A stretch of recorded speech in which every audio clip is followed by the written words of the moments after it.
are in prison. In Springfield, they're eating the dogs, the people that came in. They're eating the cats. ABC News did reach out to the city manager there. He told us there have been no credible reports of specific claims of pets being harmed, injured, or abused by individuals within the immigrant community. Well, I've seen people on television. Let me just say here, this is the people on television say my dog was taken and used for food. So maybe he said that, and maybe that's a good thing to say for a city manager. I'm not taking this from but television. The people I'm taking it from the city manager. They have abortion in the 9th month. He said the baby will be born, and we will decide what to do with the baby. In other words, we'll execute the baby. There is no state in this country where it is legal to kill a baby after it's born. The New York Times, among others, offering a blistering postmortem review. Quote, from the opening moments of her first debate against Donald Trump, Kamala Harris craftily exploited her opponent's biggest weakness, not his record, not his divisive policies, not his history of inflammatory statements. Instead, she took aim at a far more primal part of him, his ego. Quote, at his rallies on his sycophantic social media network and surrounded by flatterers at Mar-a-Lago, Trump is unquestioned, unchallenged, and never, ever mocked. That changed over the course of 90 minutes in Philadelphia on Tuesday, when the woman who had never before met him succeeded bit by bit in puncturing his comfortable cocoon and triggering his annoyance and anger.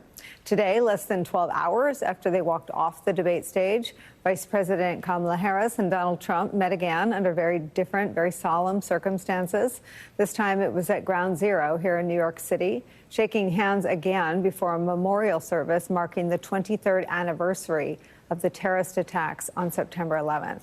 Remember, these are two people who until last night had never met because Donald Trump upended the peaceful transfer of power and refused to attend President Joe Biden and Vice President Kamala Harris's inauguration.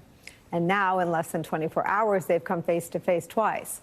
And if Vice President Harris has her way, they will meet again in October for a second debate, a challenge that seemed to send Donald Trump into a tailspin, with Trump telling Fox News this morning that he would, quote, be less than inclined to debate Vice President Harris again, which shouldn't come as much of a surprise after Trump's display on stage last night. We can all imagine why he might not be eager for a repeat. It's where we start today with some of our favorite experts and friends. Here with me at the table, host of MSNBC's Politics Nation, the president of the National Action Network, the Reverend Al Sharpton. Also joining us, former RNC spokesman, host of the Bulwark podcast, Tim Miller's here. Sarah Longwell will join us in a couple of minutes. Rev, your thoughts now that we're at about 20 hours post. I think that Kamala Harris, the vice president, did a masterful job. And I think she did it in a way that was so skillful, a lot of people missed it. She was able to address him and undress him in many ways, because the handshake undressed him, because here's a man who's a narcissist and a bigot and a misogynist. And now he finds himself on stage with a woman, and on top of that, a black woman who already has shown, I'm not intimidated by you. I'm going to come over on your side and make you shake my hand. It's an unbelievable position for him, because it means I'm literally equal to what I've always been discriminated against, blacks and women in one. It's like Hillary and Obama put together, and this is what he's dealing with. And she was very skillful in the sense that she not only opposed him, but also kept going in the same answers to the vision of America in the future. She would not just play back and forth with him. She would answer him, she would put him in his place, and then she'd say, but this is the America I believe in. I believe in you. I prosecuted for you. I've stood for you. This is where we need to go. He never got there. He never talked about a vision for America, because I don't believe he has one. He never got outside of himself. She all night long said, he's this, I'm that, but here's where we need to take you. And I think that was what made her so masterful. She got him to admit that he doesn't have a plans, just concepts. She got him to take three sides of the question, who won 2020? I mean, there were such unrealistic expectations on her last night, and she exceeded every one of them. What do you make of the fact that in this post-truth world we live in, the first reaction on Fox News for Donald Trump was to condemn his performance. I want to play a little bit of it. Let me see. I think I have Brit Hume or Brett Baer. Do we have some of the Fox React? Let's see that. Vice President Harris was clearly well prepared, practiced on the offensive much of the night. Former President Trump did take a lot of the bait that she threw out in some of those answers. Make no mistake about it. Trump had a bad night. He rose to the bait repeatedly when she baited him, something I'm sure his advisors had begged him not to do. And we heard so many of the old grievances that we'd long thought that Trump had learned were not winners politically. Mm-hmm. And there they all were, talking about how he didn't lose the election and all that. I mean, my sense is that she came out of this in pretty good shape. Now, how long this will last and is anybody's guess. But for tonight, at least, this was pretty much her night. You're saying she had a good night? I'm saying she certainly did. This was rough. This was pretty intense at times.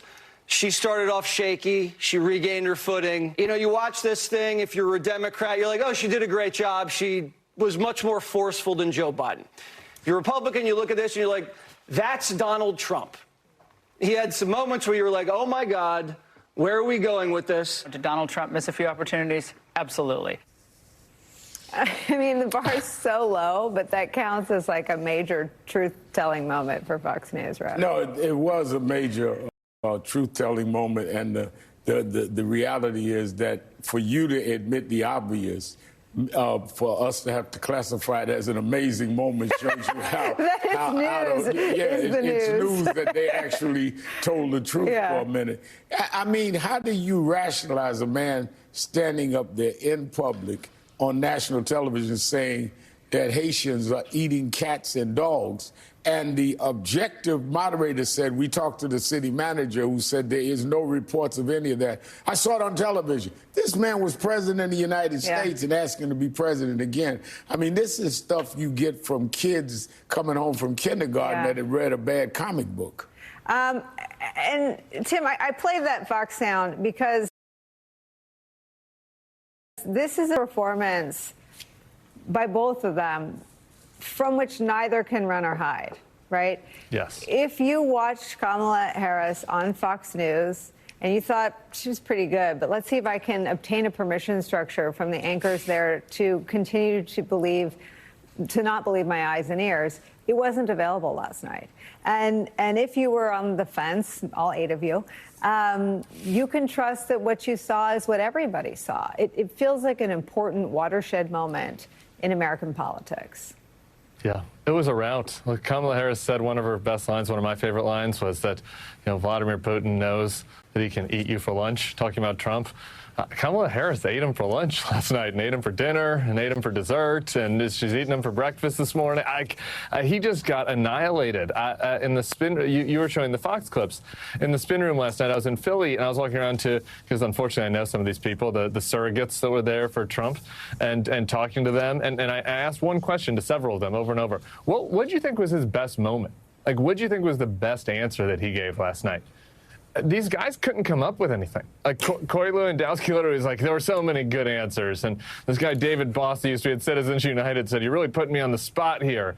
They didn't have anything. Like usually Nicolle, look, I've been in a spin room after my candidate lost a debate, and there's the thing you do, which is you pick the best thing the candidate did, and you're like, we're going to stick with that, right? We're going to be like, hey, anytime I get asked, we're like, well, what about how we really won on points on the tax cuts or whatever the issue is? They didn't have anything because on style, on substance, he was a disaster. Every little bait that she put out, he just ate up and just filled his belly with it. His body language, if you watch the debate on mute, as bad as his words were, his body language was worse. He refused to look at her the whole time. And just look at those clips. His shoulders are hunched. He's grimacing. His voice was a little croaking at one point. And she is staring him down. Talk about like the alpha. We had a lot of, I remember, Nicolle, back in July, we had Tim Alberta on, and we talked about how the Trump theory of the case from his team was that this was kind of a dominance race where Trump was the dominant alpha predator or whatever. He was so weak last night. She was staring him down every time he spoke. He couldn't even look her direction. He was scared to look her direction. He knew she had his number from about, I'd say, like maybe the 10-minute mark in the debate last night. So we can talk about some of the substantive element as well, but and it was horrible. There are plenty of things to talk about. There were plenty of conspiracies and lies and unpopular extreme views that he offered. But just kind of the dynamic of it sort of tells you all you need to know. Sarah Longwell has joined us, Executive Director of Republican Voters Against Trump and the publisher of The Bulwark. I know you had a focus group. I want to share some of what they had to say. I do want to start, though, with some of the substance that she had to say, because it was your counsel, my days have all blurred together, I think late last week, that she used this as a night to share her vision and to be substantive. I think that was your word. So here's some of her substance on abortion. Let's understand how we got here. Donald Trump hand-selected 3 members of the United States Supreme Court with the intention that they would undo the protections of Roe v. Wade. And they did exactly as he intended. And now in over 20 states, there are Trump abortion bans, which make it criminal for a doctor or nurse to provide health care. In one state, it provides prison for life. Trump abortion bans that make no exception even for rape and incest, which understand what that means.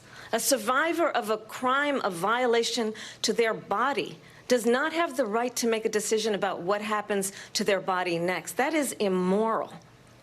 And one does not have to abandon their faith or deeply held beliefs to agree. The government, and Donald Trump certainly, should not be telling a woman what to do with her body. But understand, if Donald Trump were to be reelected, he will sign a national abortion ban. Understand, in his Project 2025, there would be a national abortion, a monitor that would be monitoring your pregnancies, your miscarriages. I think the American people believe that certain freedoms, in particular the freedom to make decisions about one's own body, should not be made by the government. A lot of people have talked about her convention speech as something that could have been given by I think Liz Cheney said, George W. Bush or Ronald Reagan.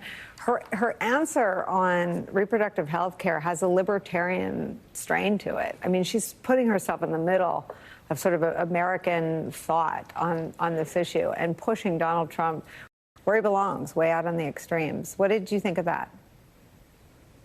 Well, certainly on that answer, she did it, but she did it on all the other answers, too. I mean, she used that debate it's funny. I remember the conversation we were having, and, everybody's throwing advice out there, and they're like, she's got to do this, and she's got to do this. And somebody else was arguing, well, she's got to go at his jugular, and she's got to rattle him. And I was saying, well, she's got to be substantive. Guess what she did? She did all of it.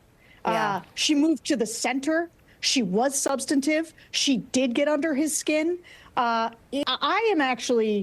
have been surprised in a genuine way and in a positive way throughout this very short burst of her campaign, how talented she has been. I think, and some of it is the way that she was treated as vice president in terms of her having a much lower profile. And so the way that the right would attack her was often through supercuts and other things that made her look like a less than stellar communicator. I think much of that is working to her advantage right now, because all of us, including close political observers, are genuinely impressed by how deftly she is handling this. I mean, she was laying traps that he walked into, just hook, line, and sinker.